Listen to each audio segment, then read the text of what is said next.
tell God all of my troubles when I get home. I'm gonna tell God... Hello, and welcome to the History of Africana Philosophy by Chike Jeffers and Peter Adamson, brought to you with the support of the King's College London Philosophy Department and the LMU in Munich, online at historyofphilosophy.net. Today's episode, Dualist Personality, Anton Wilhelm Amo. Who was the first white European scholar to admit that black Africans are capable of sophisticated philosophical reflection? Judging by our story so far, you might think of Placide Tempels, pioneer of 20th century ethnophilosophy. In fact, though, Tempels came along about 200 years late to claim this particular distinction. Already in the year 1733, Johann Gottfried Kraus, the rector of the University of Wittenberg, hailed the achievements of an African philosopher at his institution, and unlike Tempels, he did not assume that it would take a white European to reveal and articulate the philosophical profundity of African thought. To the contrary, the rector pointed out that the continent had long been a source of eloquent wisdom. He mentioned ancient figures of Roman Africa, like Terence, Apuleius, Tertullian, and Augustine.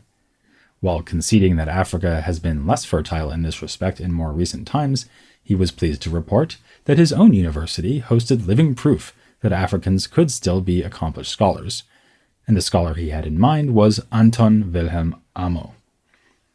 Amo's story is remarkable, though not entirely unique. He was not the only African who was brought to Europe and who achieved a notable career in the early 18th century. Indeed, it may be that he was raised and educated in imitation of the similar treatment given to Abram Petrovich Ganibal at the Russian court of Peter the Great. Ganibal, named after the great North African general Hannibal, ultimately became a military officer himself after being adopted by the Tsar. The story is told in a biography written by Ganibal's great-grandson, none other than the famous Russian poet Alexander Pushkin. Probably Amo was, like Ganibal, taken as a slave from his homeland. This was Nzima land in modern-day Ghana, meaning that Amo was born into a culture we have often had occasion to mention, that of the Akan, and we'll come back to this point later. Once transported to Europe, Amo evidently received an excellent education while growing up in the household of the Duke of Wolfenbüttel. We know that Amo was baptized there in 1707, but not much else about his early life. It is really with his university career that he arrives in the pages of documented history. He first appears at the University of Halle in 1727, where he studies philosophy and law, then moves to the University of Wittenberg, where he presents his best-known work, an inaugural dissertation on the relation of mind and body, in the year 1734. In 1736, he is found back at Halle, and in 1739 at Jena, where he receives citizenship in 1747. In a document applying for the right to teach at Jena, Amo emphasizes his poverty, giving us the sense of a struggling itinerant academic rather than a creature of courtly success like his Russian counterpart Ganibal. Amo's life story takes an unexpected turn when, for reasons that are unclear, one explanation points to a failed love affair, and many suspect an atmosphere of growing racial intolerance, he returns to his native land, the so-called Gold Coast, which as we said later became the country of Ghana. A contemporary report explains that he was about 50 years old at this time and that he established himself in his hometown of Axim as a kind of diviner or prophet. This may seem surprising, given that, as we're about to see, Amo's written works show him to be a paradigmatic early 18th century thinker, engaging with the thought of philosophers like Descartes and Leibniz.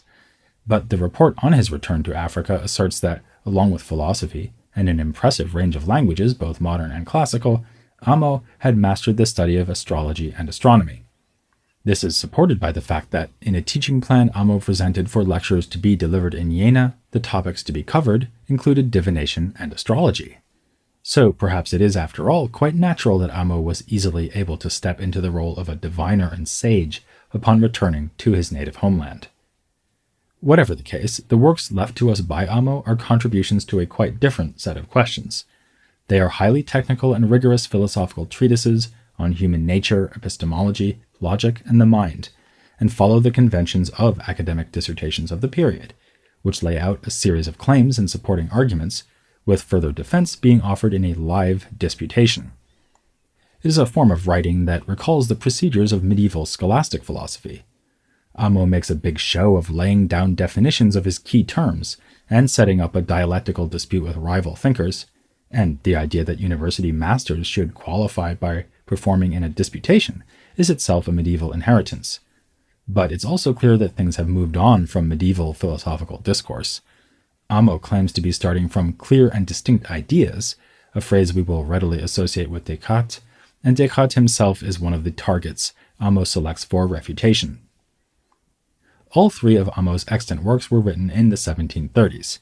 Two were dissertations on the relationship between the mind and the body, presented at Wittenberg, and the third was a treatise on philosophical method published in Halle in 1738. The first dissertation, On the Impassivity of the Human Mind, is his most famous work and one that we will discuss in some detail momentarily.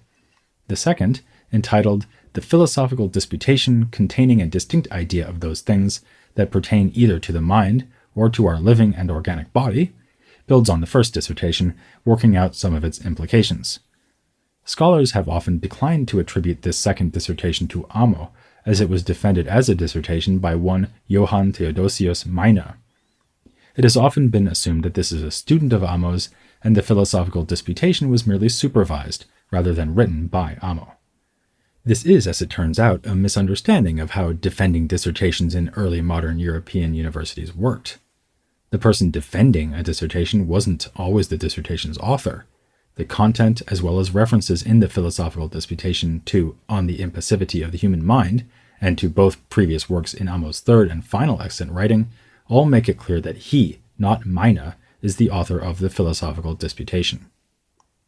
The title of that third and final work, The Treatise on the Art of Philosophizing Soberly and Accurately, makes clear that it is Amo's summation not merely of his thoughts on the relationship between the mind and the body, but of all that is essential for philosophy. He introduces concepts and distinctions of various sorts concerning the nature of things, differences and relations between aspects of thought, and rules for thinking clearly. His definition of philosophy in this work is one that many today might still find attractive and inspiring. Philosophy is the habit of the intellect and of the will, by which we continually undertake to determinately and adequately know things themselves, with certainty to the extent possible, and by means of the application of this sort of cognition, the perfection of man gains in possible increments. Let's now return to his first dissertation, which bears as its full title, On the Impassivity of the Human Mind, or the Absence of Sensation and of the Faculty of Sensing in the Human Mind, and their Presence in our Organic and Living Body. Actually, that title already provides an adequate summary of Amo's philosophical position in the dissertation. He wants to argue that the mind is not, as some philosophers of the period wanted to claim, affected when we experience sensation. Suppose that you see a giraffe loping across the African savanna and think, what a majestic beast. A natural way to explain this is that your eyes have been affected by the pattern on the giraffe's skin, the lighting conditions, and so on, in order to have a visual experience. Your mind is, in turn, affected by that sensory encounter and moved to think that you are seeing a giraffe. But Amo rejects this apparently common-sense account, and for good reason. He is a strict dualist who refuses to believe that mind can be affected by body. For him, the mental and the physical are two very different kinds of thing. Whereas the body can be passively affected, the mind is a spirit, which means that it is purely active and indeed perpetually engaged in understanding. Since sensation is, for Amo, defined as being really affected by the properties of material things in one's environment, there can be no sensation in the mind. Amo's worry is, to put it mildly, not a new one. Dualist theories of mind go back to antiquity, and throughout that history, dualism has faced the problem of explaining how the soul or mind can interact with the body. If we take seriously the idea that spirit and body are fundamentally different, then the fact that light affecting the eye can yield a judgment in the mind, or that a choice made by the soul could result in the moving of one's arm, may seem downright inexplicable. It would be as if the number 4 were to drink a cup of coffee. Nor is Amo the first dualist who flatly denies that body can affect the mind. In a pleasing coincidence, he isn't even the first African philosopher to deny it. The late ancient Neoplatonist Plotinus, who hailed from Egypt, wrote a treatise which bears a similar, though mercifully briefer, title to that of Amo's dissertation on the impassivity of incorporeal things. But Amo's own points of reference are more recent. He is especially opposed to contemporary thinkers who avoid the problem simply by rejecting strict dualism. Here he would be thinking especially of the vitalist teaching of Georg Ernst Stahl, who believed that the body could interact with the soul in a straightforwardly physical manner, an idea that fit well with medical theories that depicted the human as a psychosomatic unity. Stahl's ideas were dominant at Amo's initial academic environment, the University of Halle. It has been hypothesized that Amo moved from there to Wittenberg in order to find a more congenial intellectual setting where his dualist anthropology would find support. Wittenberg was a redoubt of dualist philosophy, and in particular of the ideas of Christian Wolff, who seems to be the chief inspiration for Amo's own position. One might assume that Amo would see Descartes too as an ally, given that Descartes is the most famous dualist in early modern philosophy, to the point that nowadays philosophers use the term Cartesian as a near synonym for dualism. Yet, as we've mentioned, Amo instead singles him out for criticism. One might say that for Amo, even Descartes himself was not enough of a Cartesian. He takes exception to a passage in which Descartes admits that the mind acts and suffers together with the body. Amo thinks that it would have been more consistent for Descartes to adhere rigorously to a dualist position, according to which the mind's active understanding is in no way passive, and thus cannot suffer or undergo any bodily caused effects. In other words, you are not caused to think you are seeing a giraffe or understand anything about giraffes by seeing a giraffe. Nothing at the bodily level can causally affect the mind. But of course, Amo does not want to deny that the mind somehow registers the presence of a giraffe when one sees a giraffe, or has the idea of giraffes on the basis of encountering them. To the contrary, he adheres to an empiricist theory of knowledge according to which, as he says in the treatise, nothing is in the intellect that was not previously in the senses. This makes us humans different from God or the angels. Whereas those more exalted entities can understand without sensory input, our knowledge is always dependent on the mind's close connection to the body.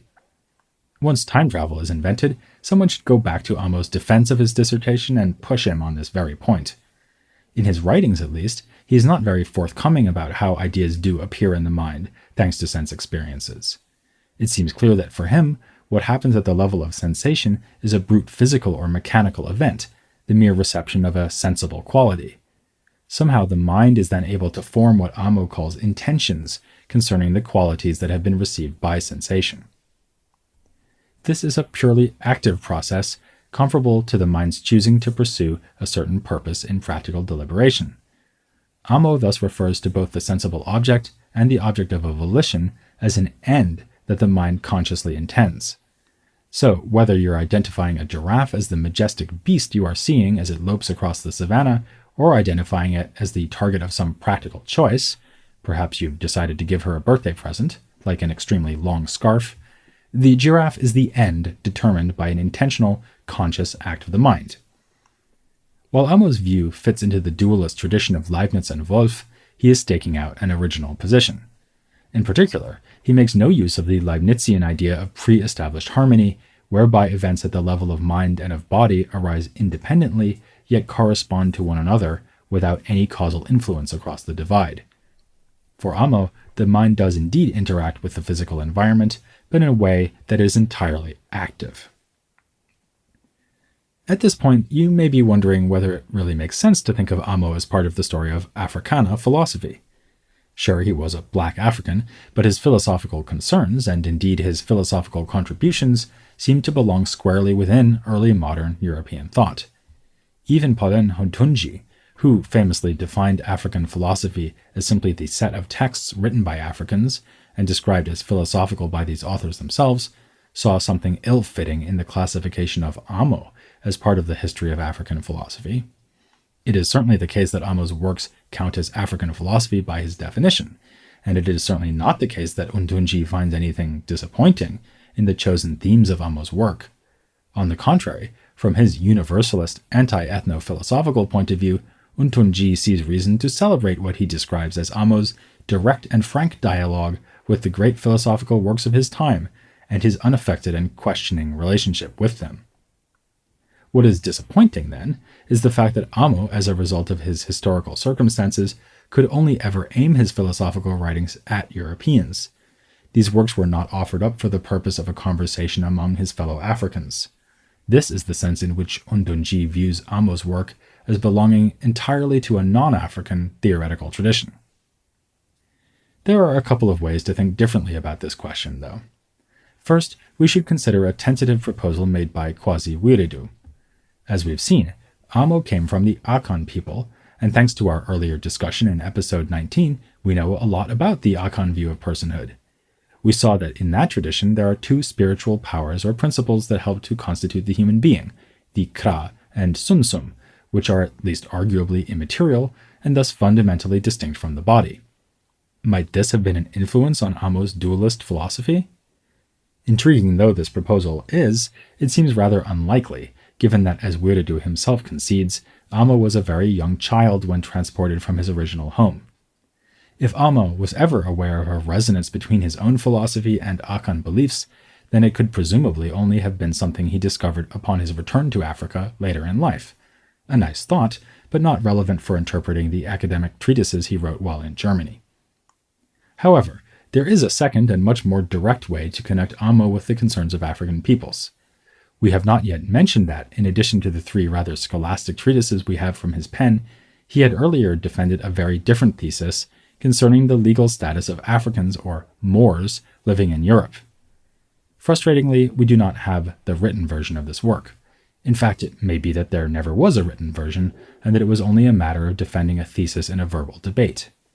We do, however, know the gist of his argument, thanks to an academic report from Halle where the disputation was held. Amo appears to have appealed to the fact that the Moors were subjects of the Roman Empire via their rulers, who were vassals of emperors like Justinian. Here, the word Moor, if appropriate at all, should apply only to the people of northern Africa, who fell into the orbit of Roman power, but Amo was presumably broadening the notion to include all Africans. After all, Amo himself was called a Moor by his German contemporaries. On the basis of this historical evidence, Amo went on to investigate the extent of freedom that should be granted to Moors enslaved to Christians in Europe.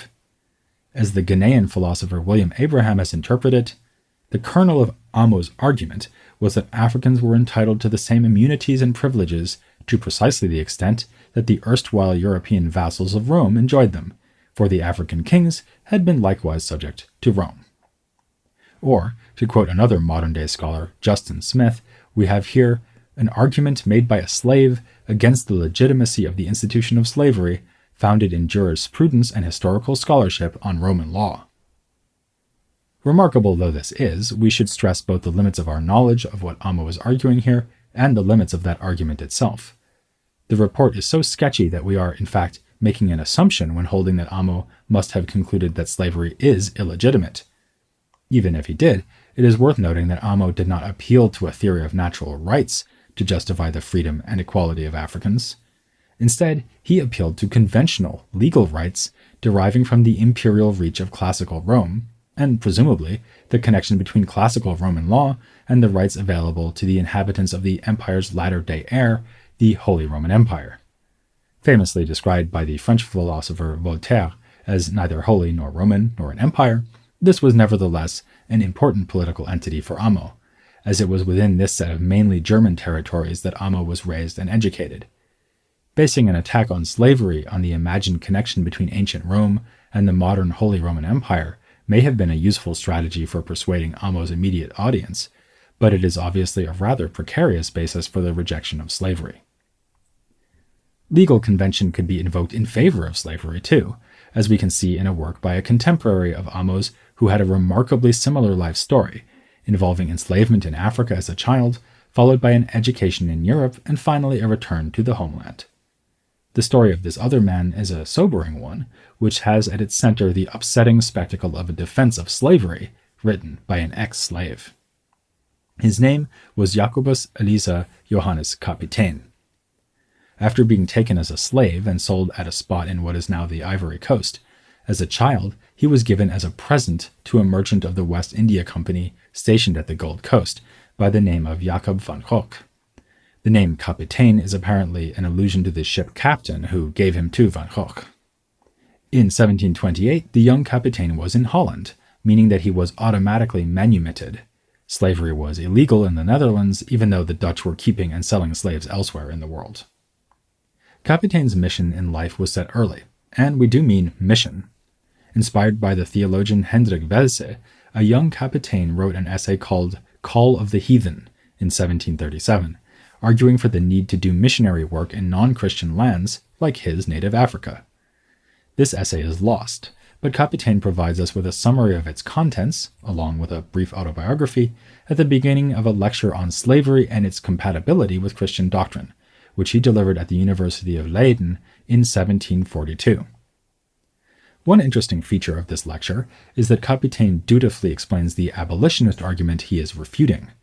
His opponents quote such biblical texts as, "The truth will set you free," to show that Christianity is a religion of liberation, not servitude.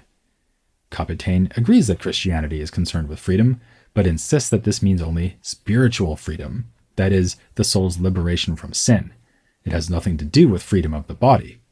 Which is not to say that slavery is a good thing.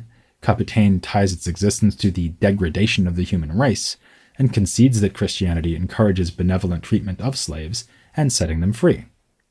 This gives us, for the second time in this episode, a parallel between the argument of a modern African thinker and a more famous ancient African thinker, because in The City of God, Augustine similarly condones slavery while identifying its existence as an unfortunate consequence of sin. Kapitein denies that it is obligatory to set slaves free, as slavery is accepted in the law of the Old Testament, and in Roman history there is no legal basis for abolition. So here we see that Kapitein was fighting on the same territory chosen by Amo. He also treats slavery as a legal, not moral issue, and one that calls for us to look back to the practices of antiquity. Kapitein's conclusion is that slavery is an institution established not by nature, but the law of nations. On this basis, he explicitly rejects Aristotle's alternative rationalization that some people are simply born slavish by nature. Despite this rejection of the idea of natural slavery, it may seem not just disappointing but inexplicable that an ex-slave, like Kapitein, should defend the practice of slavery on legal and religious grounds. But it is easier to understand if we consider his intellectual project as a whole. Following the lead of his mentor Welse, Kapitein is a theologian whose main aim is to promote missionary work among the so-called heathens. Accepting that adherence to the Christian faith is incompatible with slavery would mean that missionary work should go hand in hand with abolition. Christians should, in that case, not be enslaving anyone, and certainly not those that they are trying to liberate by bringing them the news of the gospel. The problem from Kapitein's perspective is that such a position could undermine enthusiasm for missionary activity in Africa. So, he instead pursues what we must recognize as a lamentably modest goal, even if he himself saw it as the most exalted of aspirations, the freeing of souls rather than bodies. In his own case, the project was ultimately a failure. He was ordained after graduation from Leiden, thus becoming the first African ordained as a minister by a Protestant church. He then returned to Africa to undertake missionary work, but found this an uphill struggle. Conversions were few, and he was beset by financial and personal difficulties before dying at the tender age of 30 years. It's ironic that Kapitein, like Amo, albeit in a far less philosophically sophisticated manner, placed so much emphasis on the difference between body and soul. For Kapitein, this contrast could be used to justify slavery of the body, since it is only the soul that counts in Christian theology. For Amo, by contrast, the impassivity of the mind may have been bound up with the stance he took against slavery. It is clear from his writings that Amo considered human persons to be disembodied minds. He saw them as entirely independent from the influence of body, not only as the experienced sensation, but as they form the intentions leading to moral action.